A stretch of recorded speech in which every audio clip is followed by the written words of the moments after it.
সেই খুমপুই এলাকা। আমরা ছোটবেলায় এই খুমপুই এলাকার গল্পটি শুনেছি।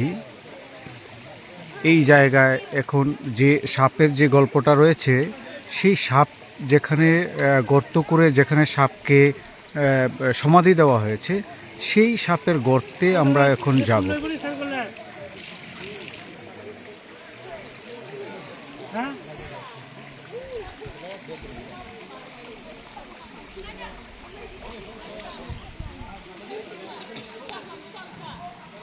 সবাই বিশ্বাস ভরে সেই শর্মা নদীর উৎপত্তি স্থলে পুজো পার্বণ করছে এবং মহাদেবের উদ্দেশ্যে ধূপ দীপ নিবেদন করছে।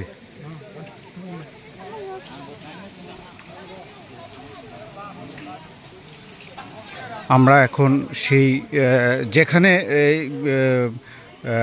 নাগ তথা সাপটিকে যেখানে সমাধিস্থ করা হয়েছিল, সেই যে গর্ত, সেই বিশাল গর্তের দিকে এগিয়ে যাচ্ছি। দেখা যাক সেই গর্তের মধ্যে কি আছে বা সেই এলাকাটি বা কী ধরনের। সবাই এখানে মানত করে সেখানে পুজো পার্বণ করছে। আমরাও সেই এলাকাটি প্রদক্ষিণ করছি।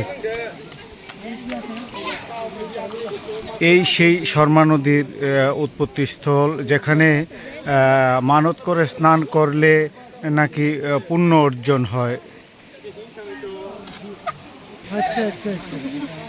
এখানেই যে সাপের যে গুহাটা, সেই গুহাটা এখানে রয়েছে, যেখানে মানত করে অনেক লোক পুজো পার্বণ করছে, ধূপ দীপ প্রজ্বলন করে সেখানে ভক্তি ভরে পুজো দিচ্ছে।